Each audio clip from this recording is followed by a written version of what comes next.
Gibran bicara program dana abadi pesantren KIS Lansia. Ini respons Sri Mulyani. Menteri Keuangan Sri Mulyani Indrawati dan jajaran menanggapi program unggulan pasangan Capres-Cawapres Prabowo Subianto dan Gibran Rakabuming Raka yang akan bertarung di Pilpres 2024. Program unggulan tersebut diantaranya dana abadi pesantren dan Kartu Indonesia Sehat KIS Lansia. Sri Mulyani mengatakan sejatinya dua program itu sudah ada di era Presiden Joko Widodo, Jokowi. Hanya untuk KIS, target lansia menjadi dikhususkan. Dilihat saja APBN 2024 kan sudah diketok ya. Mengenai apa program-program, mungkin saya nggak sebut populis, tapi yang pemihakan kepada masyarakat. Itu sudah ditetapkan dalam UU APBN. Kata Sri Mulyani dalam konferensi pers APBN kita, Rabu, tanggal 25 Oktober tahun 2023. Umpamanya anggaran Perlinsos di 2024 kalau tidak salah 487 triliun rupiah. Jadi nanti program seperti PKH, Kartu Sembako, PIP, KIP Kuliah, bantuan PBI untuk masyarakat tidak mampu termasuk lansia, bantuan subsidi listrik, subsidi energi, BBM, subsidi LPG, itu masih semuanya ada. Dana abadi juga disampaikan kita sudah punya dana abadi yang sekarang ini, tambahnya. Dalam kesempatan yang sama, Direktur Jenderal Anggaran Kemenkeu Isa Rahmatarwata mengatakan lansia sebenarnya sudah terakomodir dalam program KIS saat ini. Dengan begitu, program itu dinilai tidak perlu lagi.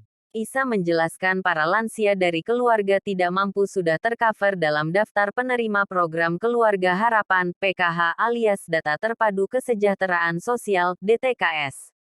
Oleh karena itu, mereka otomatis terdaftar sebagai penerima bantuan iuran PBI, BPJS Kesehatan.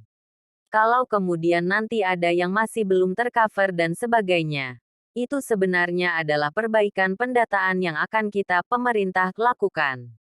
Tapi seharusnya sih kita cukup dengan program yang ada sekarang ini, KIS, tegas Isa. Sementara itu, Kepala Badan Pendidikan dan Pelatihan Keuangan Kemenkeu Andin Hadianto mengatakan dana abadi pesantren merupakan bagian tidak terpisahkan dari dana abadi pendidikan.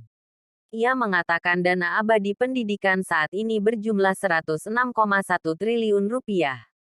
Andin menyebut total dana abadi yang dikelola Lembaga Pengelola Dana Pendidikan (LPDP) ada 134,1 triliun rupiah. Khusus untuk pesantren, belanja tahun ini dialokasikan sebesar 250 miliar rupiah. Pengelolaan programnya sendiri itu dikelola oleh Kemenak. Jadi nanti yang membiayai LPDP. Prosesnya sedang berjalan. Saat ini sedang ada seleksi-seleksi.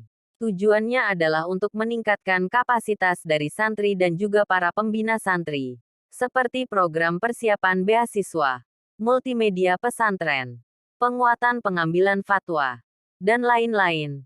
Jelasnya.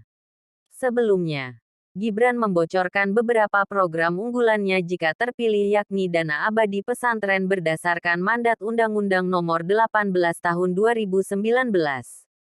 Ia juga menjanjikan adanya kredit startup milenial, Kartu Indonesia Sehat KIS Lansia, dan Kartu Sehat Anak. Sekarang sudah ada yang namanya KUR, sudah ada yang namanya kredit Mekaar, sudah ada wakaf mikro, ada kredit ultramikro. Nanti akan kami tambahkan lagi kredit startup milenial. Ini untuk bisnis-bisnis para milenial yang berbasis inovasi dan teknologi. Beber Gibran di Indonesia Arena GBK, Jakarta, Rabu tanggal 25 Oktober tahun 2023. Sekarang sudah ada KIS, ada KIP, PKH. Nanti saya tambahkan lagi KIS Lansia, tambahnya.